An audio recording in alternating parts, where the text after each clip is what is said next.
Yeah. Mhm. So I'm talking today with Jen Stevens, who is the author of, amongst other books, of Delay Don't Deny, Fast Feast Repeat, and Feast Without Fear. Is that right? That's right. Those are the three, with a fourth coming up, number Yes. 4 What's the coming up. title? What's The the title title, of the new? number 4 is called Cleanish. Eat mostly clean, live mainly clean. And oh gosh, the rest of the subtitle, it's like suddenly out of my mind. And your body's natural ability to self-clean. Fun. Isn't that so funny? That's It's a fabulous fantastic. subtitle, and I just did a terrible job with it. But basically, eat mostly clean, live mainly clean, and you're allowing your body to naturally self-clean. Fantastic. Yes. Through what you eat and through intermittent fasting, right? Yes, this is not an intermittent fasting book. My other books, well, my first two books, well, Fast Feast Repeat and Delay Don't Deny are both intermittent fasting books. My second book, Feast Without Fear, was in between those two, and it's a book about how to find the foods that work best for your body and why we're all different when it comes to what foods work for us. I wrote that one in 2017, and I talked about the gut microbiome and our personal genetics and how we're different in many ways, and then Fast Feast Repeat was my third book. That's an intermittent fasting book, but Cleanish is not an intermittent fasting book. It has one chapter about intermittent fasting because that is one of your body's best tools for self-cleaning.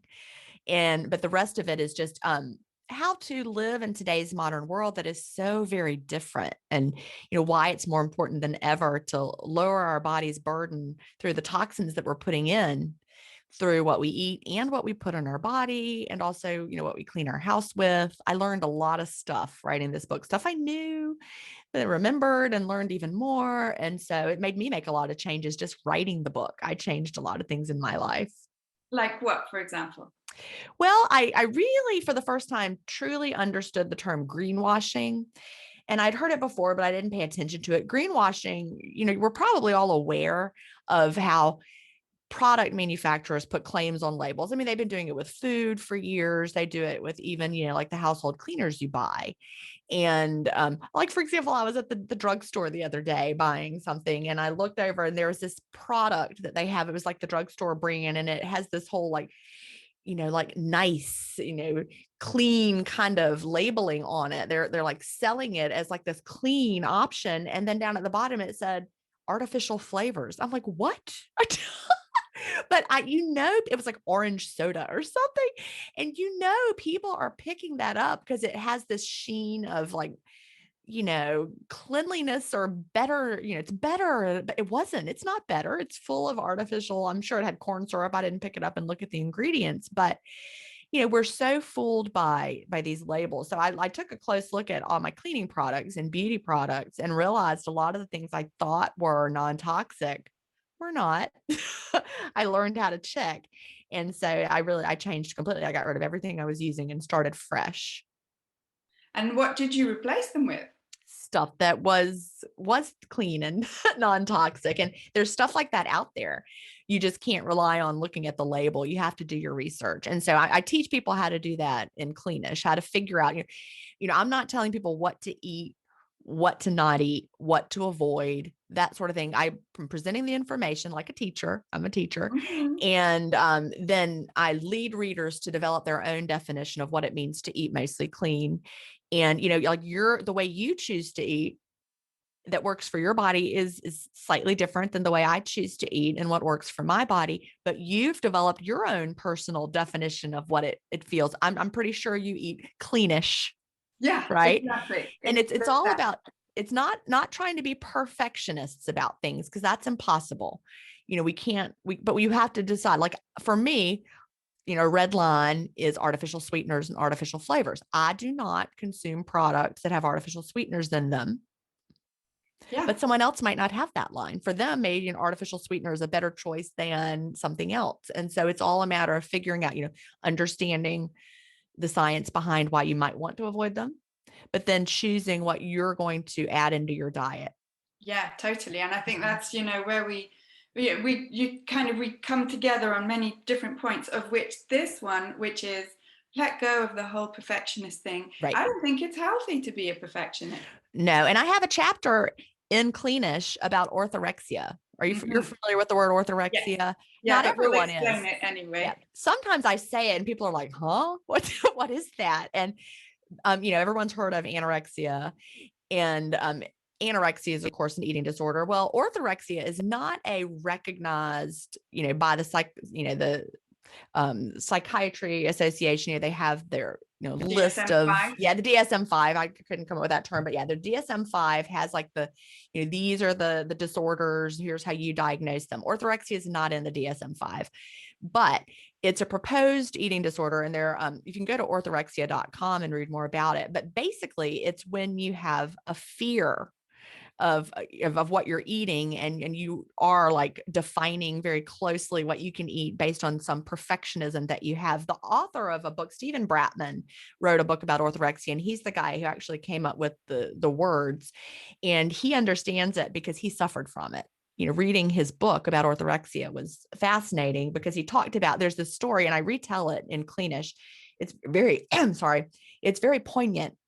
He talks about how he, started off trying to clean up his diet with his friends, and he was eating this certain way. And then they're like, no, you can't eat all that. And then they had him change his diet. And then he went down this whole path of, this perfectionist eating, until he finally met this expert who was like, oh, the way you're eating now is very bad. And then he ended up back with how he started. Everyone kept making new recommendations. And the diet industry does that to us. So we get so confused. Like by the time it was over, he was afraid to eat anything. Yeah. Because you can literally find a book that tells you everything's bad. Yeah. Like really everything. Yeah. Name something, someone tells you it's bad. Even like water.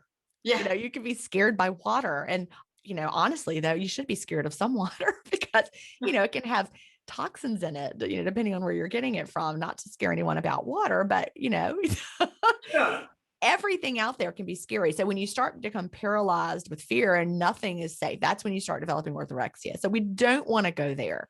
That's one of the biggest, really arguments against, the quote, clean eating, is that it leads people down this path of trying to be perfectionistic, and that's impossible. And then you go down that road towards orthorexia, which we want to avoid because we have to live in the modern world. Yeah. And from what I understand of it, it's kind of like an unhealthy relationship with so-called healthy things. Yes. So it's like shooting yourself in the foot. Exactly. It's basically, you said it well. It's having an unhealthy relationship with the things you're choosing to eat. Like, for example, you avoid sugar. Yeah. And avoiding sugar is not unhealthy. It's very healthy. It's a, something that works really well for you. And none of us need to include refined sugar in our diets. How much a person needs to exclude it or not is very individual. But if you got to the point where you were like obsessed with it, and then now you're not going to have, an apple because it has natural sugar, and now you're not going to have spinach because it has too much natural sugar in it. And now, now you're only eating, ground beef. That's the only thing you eat because it's the only thing you're not afraid of. That's when it starts to become a disorder. Yeah. It's the being afraid of Mm-hmm. more than the actual food itself, in my experience, Yes. When it starts to interfere with your quality of life and you start to become more and more restricted, that's when you need to take a close look. But I'm no orthorexia expert, but I will point you towards orthorexia.com. They have like a diagnostic quiz someone can take, and you can see if that's you, if it sounds like you, and then you can, eating health in a healthy way is not orthorexia. Right.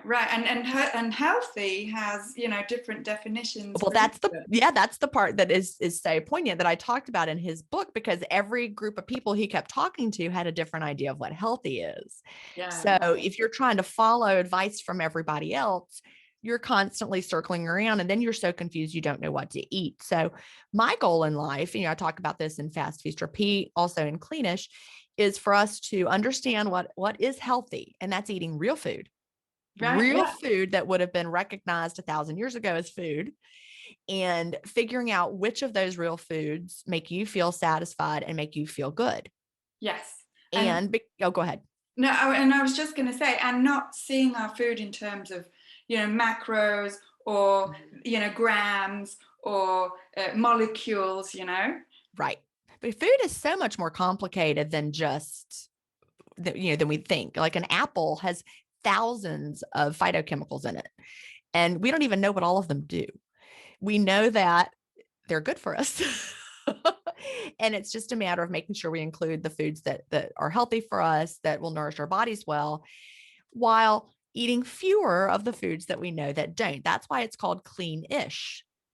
Yesterday Exactly. I had potato chips. Yeah, That is okay. I do that too sometimes. Right. I mean, I feel awful afterwards. Well, that's also important to figure out what makes you feel awful, and you don't want to have that very often. I didn't feel awful. I chose, I had a kind of potato chip that's made in avocado oil, which is on the oil scale, not as bad as other oils, because I Right. do try to avoid a lot of oils. Yes. But I mean, I use olive oil, avocado oil. Those are better choices. So I just tend to, I make my choices. A fried potato chip is not going to be health food in anyone's definition of a health food, but I'm cleanish, so I can enjoy that. But I didn't pick up the one fried in, soybean oil or something. Right, right. Yeah, there's better choices, Right. and you also didn't freak out, I imagine, I did not freak about, out. yeah, about anything that you've eaten or not Right. eaten. I Exactly. really think the freak out is the problem. Exactly. You're exactly right. Freaking out and having guilt, Yeah. knowing that everything is a choice. And even when you eat something, like I said, I try to avoid those oils. But the other day, we were at the hospital, something was going on with a family member, and I ate a fried chicken sandwich. I didn't investigate what kind of oil they fried it in. And I was also okay. Yeah. And I did feel really puffy afterwards. I was like, ugh, I didn't feel my best, but I don't eat like that every day. And sometimes you eat things that are not on your, ideal list. The key is what you're doing most of the time. You want to nourish your body. I eat a lot of fruits and veggies, a lot. I eat a lot of healthy food. So it's not a problem Yeah. to eat other foods. Cool. And I don't digest fruit and vegetable that well. Mm-hmm. So I can't, I sort of, I don't want to eat a whole load of them because I don't digest them very well. So there's no point in me kind of shoveling them in and then feeling bad. So I eat a sort of a moderate amount because that's what's healthy for my That's digestion. what feels good for your digestive system. Yeah, Exactly. And exactly. I do want to point out, I mean, this is not a universal thing, but I've read some really interesting gut health books that talk about we really can change how our bodies digest things. I wouldn't recommend anybody do it all at once. Yeah, well, having gone through all that with gut health for my own Right. digestion, yeah, totally. My whole digestive system is unrecognizable now from Oh, what it was 5, 6 years ago. good. So you've really made some positive changes. And Totally. we don't have to say, well, I cannot ever have XYZ, like fiber, for example. We can learn to tolerate more over time, slowly. There's, other experts that can help you walk through that type of thing for anyone who wants to add more back in.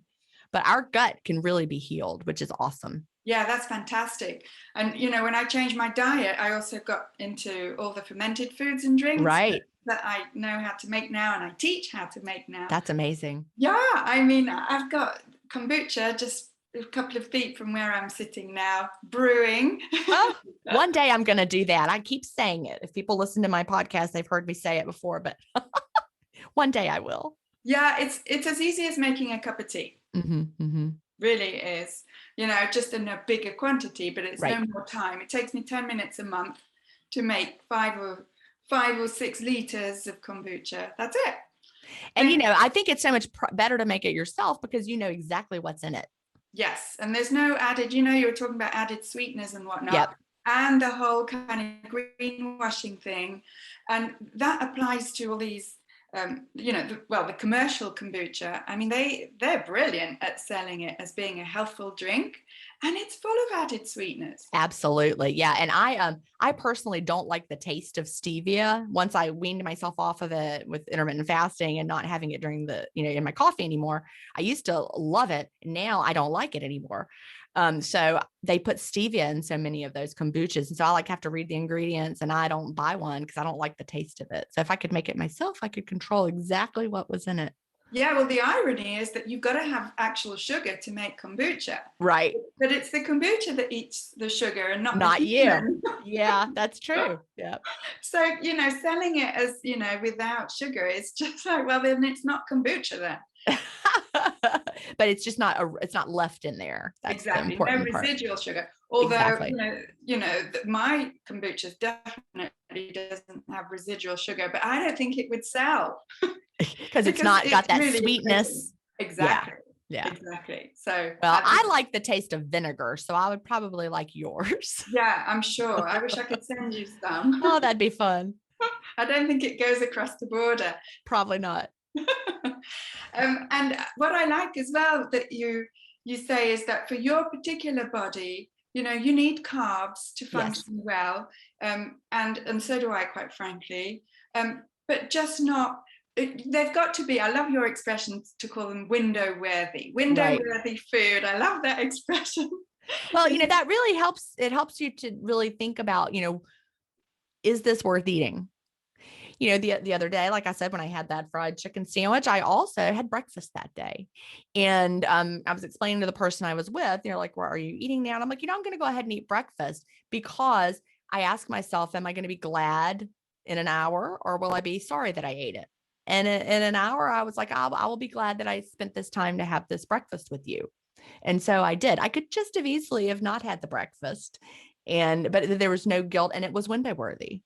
Yeah. And it was worth opening my window earlier. I had probably a 9-hour window that day, and that's okay.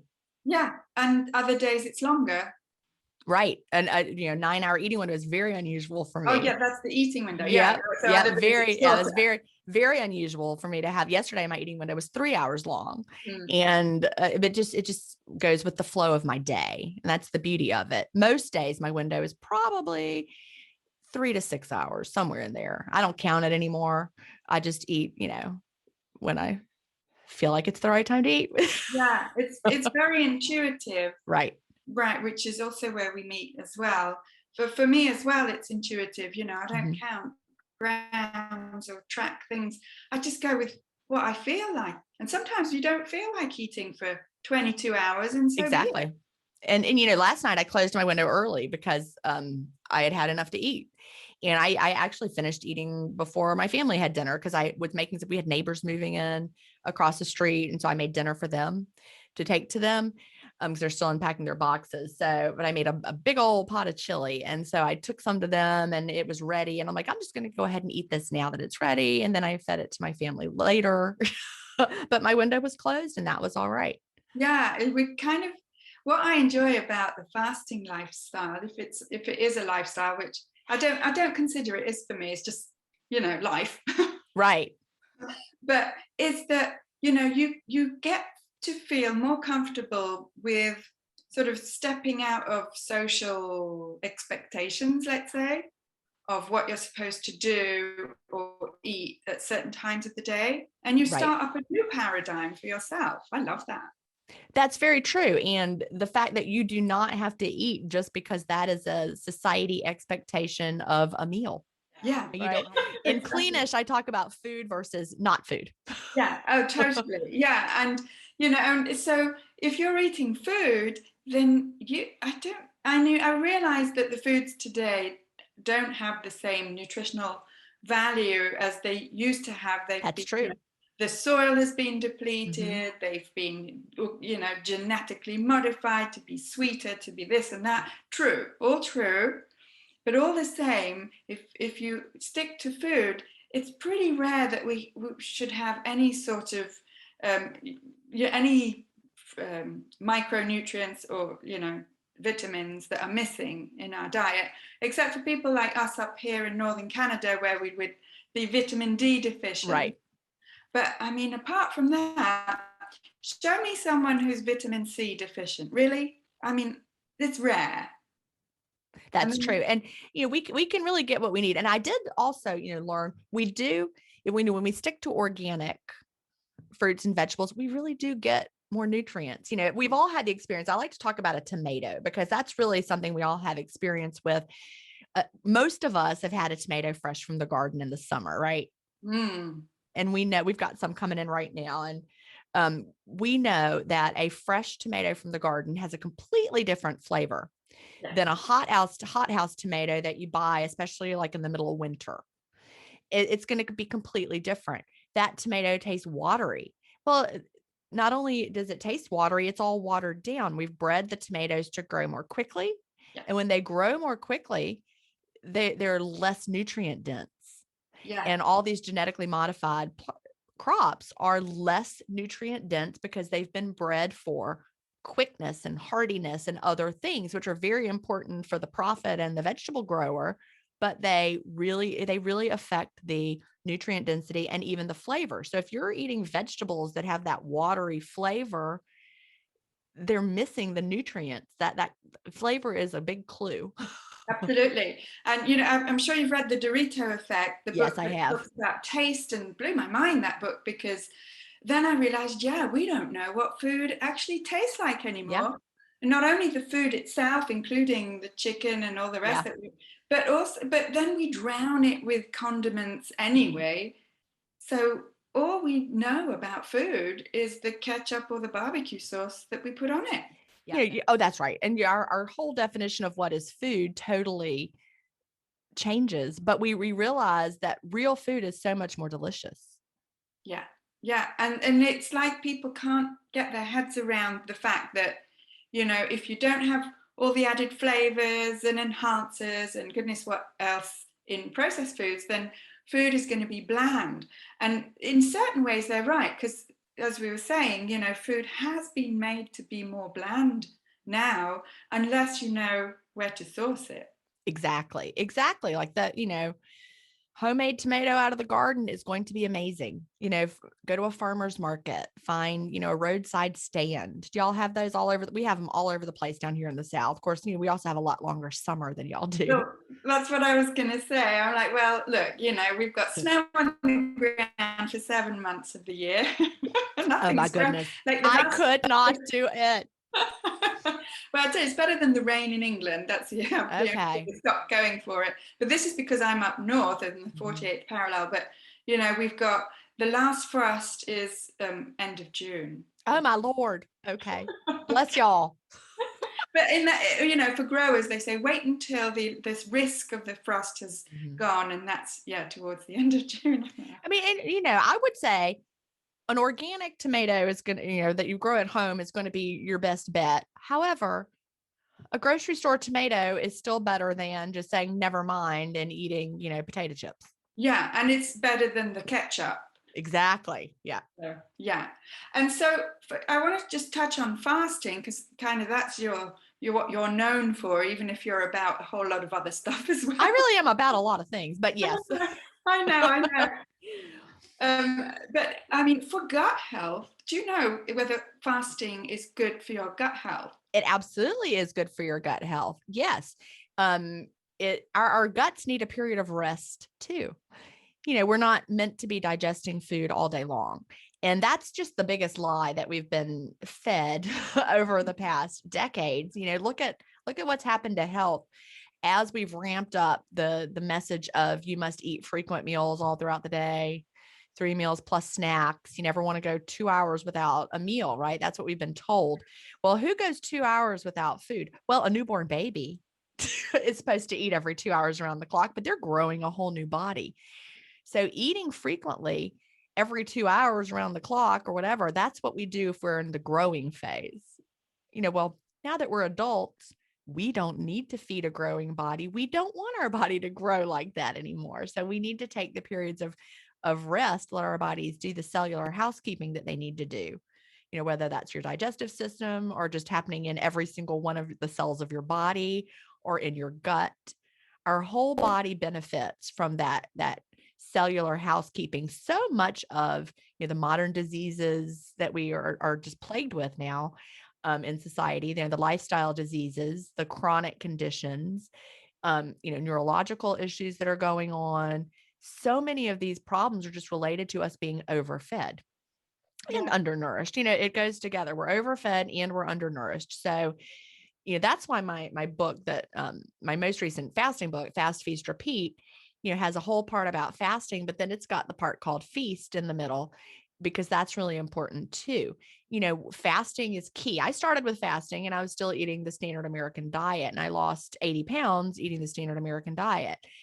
Then as I continued life as an intermittent faster and felt better in my body, I realized when I ate more nutritious foods, I felt even better. And so it was kind of the journey of wanting to feel my best all the time.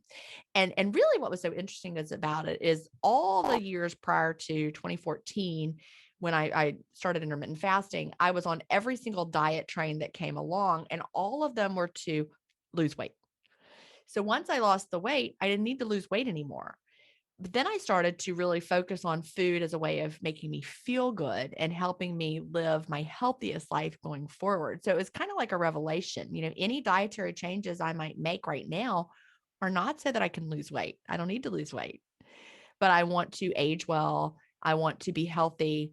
I want to nourish my body. And so in the feast section of Fast, Feast, Repeat, I talk about, ultra processed food versus, food.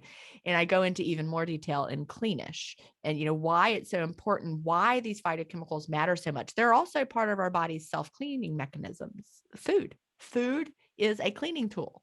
Yeah. That's what the food does. Yeah, totally. Fantastic. And I remember reading one of the books that Janine Roth wrote, where she was like, well, the same as you just said, once I'd lost the weight, she said, I was like, well, what am I going to concentrate on now? I've got kind of no goal in my life. Right. Because the diet mentality is all about losing weight. Right. And then, once that's done, how about, having a goal of feeling great? And that's funny because when I was working on Cleanish, working with my editor, and when we were even, pitching the book, working with my agent, they all want to put in stuff about how much weight will people lose when they do this. I'm like, this is not a weight loss book. And it's been so hard to make sure. And I've been very firm about that. There are 0 weight loss claims on the book Cleanish. It's about being healthy and living a healthy life. And we want to live a healthy life, and we want to get out of that cycle of I've got to lose weight, I've got to lose weight, I've got to lose weight. Of course, it's easy, like you said, with Janine Roth, and like me, once you've lost the weight, it's easy to stop focusing on that. But there's more than just trying to lose weight. And there's a saying, I didn't make it up, but I think it's really true. We've been so conditioned that we have to lose weight to get healthy, right? When really, I think it's reversed. We need to get healthy to lose the weight. Intermittent fasting helped me get healthy, and then I lost the weight. Then I wanted to get even healthier. Yeah. But if everyone starts to go on a health journey, forget about the weight loss. I would like that really to be my, what I leave behind in the world is people who want to feel better, to be healthy. And then along the way, they discover they can also lose weight in a way that feels sustainable. You're not going to maybe be a size 0 or a size 2 or whatever, but that is not the goal, is not to be as tiny as you can get. We're not trying to have the tiniest body you can move through the world in. No. And so, stop trying to focus on that. Instead, you want to have a strong and healthy body, that's right for your body frame, that's right for your body type. Look to your grandmother and your great grandmother. And, if your entire line, like, let's say if you're a woman and your entire, female lineage were women who were larger than normal, just because that's your genetics, you're going to have that same body style. You're not going to turn into a tiny little waif. Yeah. And we shouldn't all desire to have the same tiny little bodies.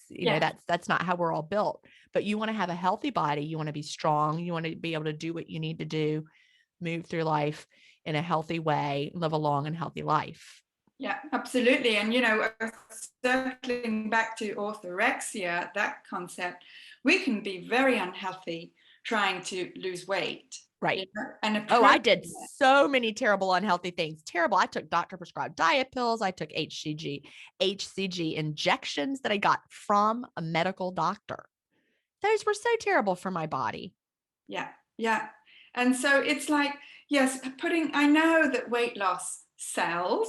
Yes. I know that weight loss is like, society accepts weight loss as an objective for health without really thinking about what you were saying, about all the other ways, I mean, look at all those diets that only get you to eat packaged foods and bars and shakes and stuff. That's not food. No. And just to be clear, you know this about me, but I want to make sure the audience knows I'm not anti-weight loss. Weight loss is awesome. You feel good when you're in the body that is right for you. You know, when I was carrying around 80 extra pounds, I didn't feel good. I needed to lose that extra fat, and I'm glad that I did.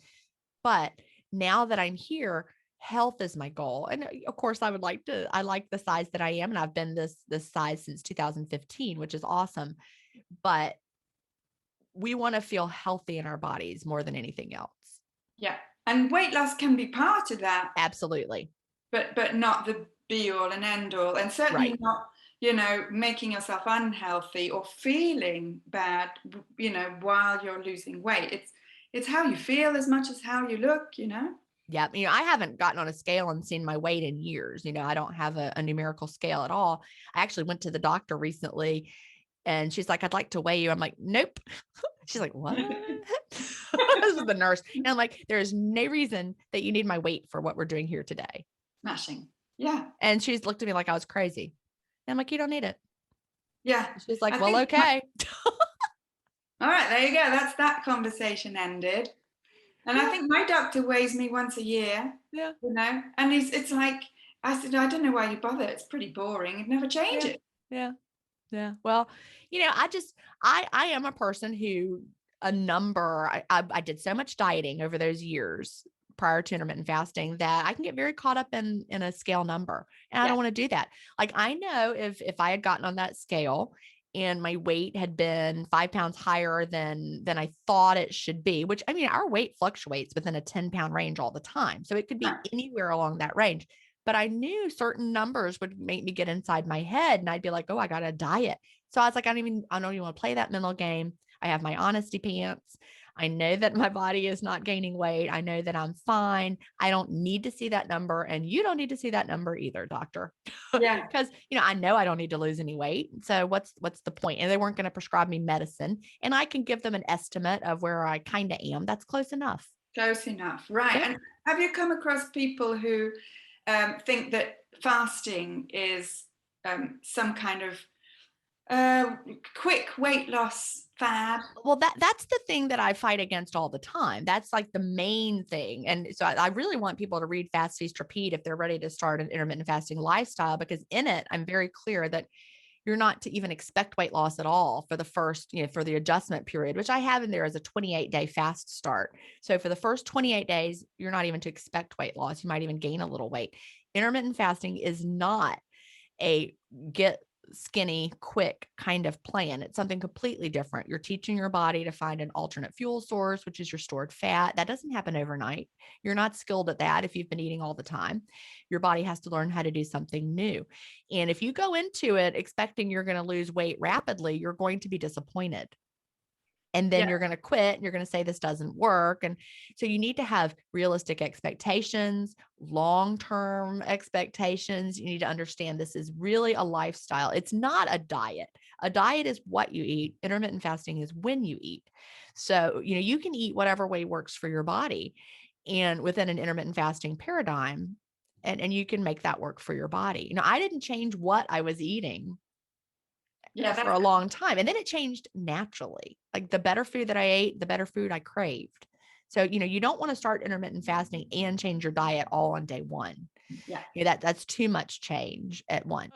I don't know. Yeah, I mean, I get that as well, where people think that it's unhealthy not to eat, and even unhealthy not to eat sugar. And I'm like, you know, there's a lot of education that needs to go on. Why would it be unhealthy not to eat sugar? That's crazy. I know. I mean, we can debate about whether, you know, should anyone ever eat sugar? That's certainly a debate we could have. But, you know, I firmly believe there are people who do better with zero sugar. I mean, I know that's true. But, you know, still, I've never heard anybody say sugar is required. Oh, well, I've heard people say that the brain has to have sugar. And, you know, I try and correct it and say, no, the brain might need glucose. And even right.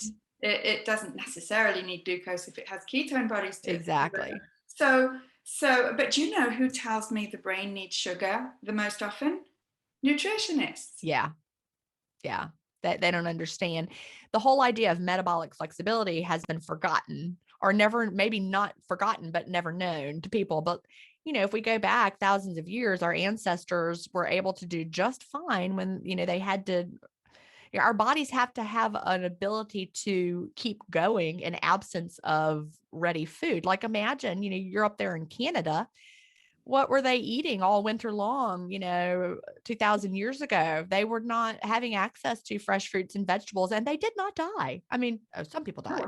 People died, but but here we are. So the lineage carried on, and they right. could survive. And I mean, when the Europeans came over, they were dying off of other things, and than lack of sugar. Right. And we're meant to be able to store fuel on our bodies and then tap into that fuel later. And that's where our body is great at turning stored fat, making ketones out of it. And that fuels our brain. And then we feel great. It's a great clean source of energy for our brain. So even though I'm not low carb, my body makes ketones during the fast and my brain is absolutely fine. Yeah. And I'm not keto. And during the fast, yeah, I can. So I know when I'm metabolically changing over right. to being in a state of ketosis, I don't actually care about it. I don't. Right. We're not tracking it. We're not measuring it. I'm the same way. And like people are like, at what point does it happen? I'm like, stop caring. Stop caring. Just let it happen.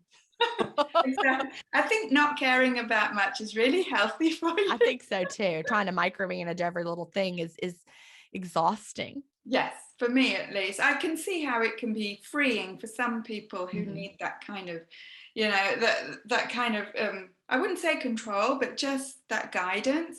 Right. But for me personally, for my personality, it's just, no. Yeah, I don't want to. Do something that feels good. Let your body be metabolically flexible. Nourish yourself with real food. Simple as that. It really is. And do what feels good to you. If it feels too hard and it feels bad, that's not the right thing for you. That's really it. It shouldn't feel like torture. Yeah, totally. Smashing. Thank you. It's been great talking to you, Jen. Thank you ever so much. Well, I've really enjoyed it. Thanks.